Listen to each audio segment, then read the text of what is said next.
قیامت کے علم کا حوالہ اسی کی طرف دیا جاتا ہے، یعنی قیامت کا علم اسی کو ہے، اور نہ تو پھل غلافوں سے نکلتے ہیں اور نہ کوئی مادہ حاملہ ہوتی ہے اور نہ جنتی ہے مگر اس کے علم سے۔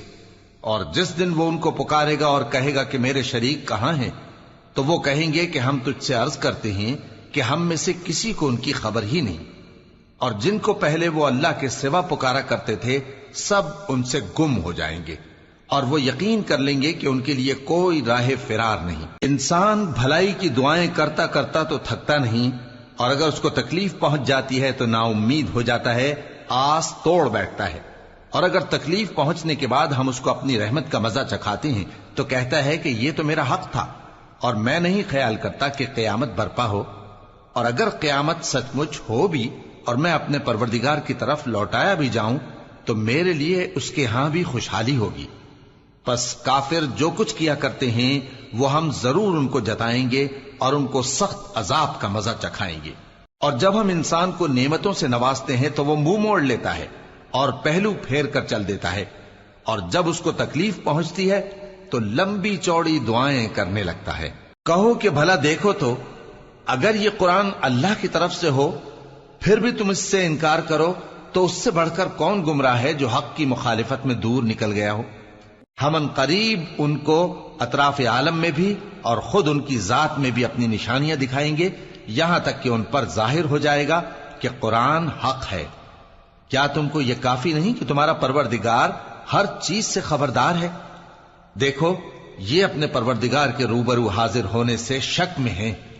سن رکھو کہ وہ ہر چیز کا احاطہ کیے ہوئے ہے۔ شروع اللہ کا نام لے کر جو بڑا مہربان نہایت رحم والا ہے۔ حامیم عین سین قاف۔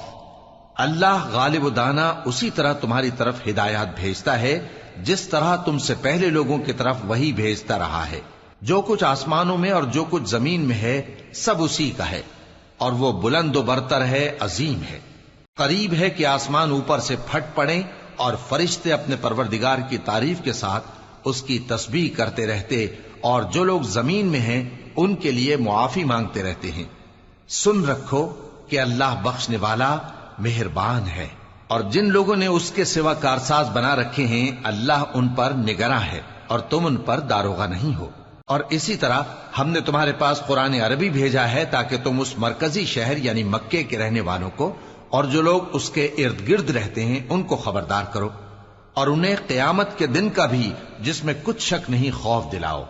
اس روز ایک فریق بہشت میں جائے گا اور ایک فریق دوزخ میں، اور اگر اللہ چاہتا تو ان کو یعنی تمام انسانوں کو ایک ہی جماعت کر دیتا، لیکن وہ جس کو چاہتا ہے اپنی رحمت میں داخل کر لیتا ہے، اور ظالموں کا نہ کوئی یار ہوگا اور نہ کوئی مددگار۔ کیا انہوں نے اس کے سوا دوسروں کو کارساز بنا لیا ہے؟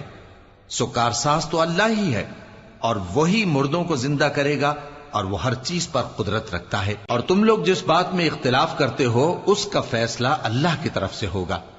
یہی اللہ میرا پروردگار ہے، میں اسی پر بھروسہ رکھتا ہوں اور اسی کی طرف رجوع کرتا ہوں۔ وہی ہے آسمانوں اور زمین کا پیدا کرنے والا، اسی نے تمہارے لیے تمہاری ہی جنس کے جوڑے بنائے اور چوپایوں کے بھی جوڑے بنائے۔ وہ اسی طرح تم کو پھیلاتا رہتا ہے، اس جیسی تو کوئی چیز نہیں، اور وہ سنتا ہے، دیکھتا ہے۔ آسمانوں اور زمین کی کنجیاں اسی کے پاس ہیں، وہ جس کے لیے چاہتا ہے رزق فراخ کر دیتا ہے اور جس کے لیے چاہتا ہے تنگ کر دیتا ہے۔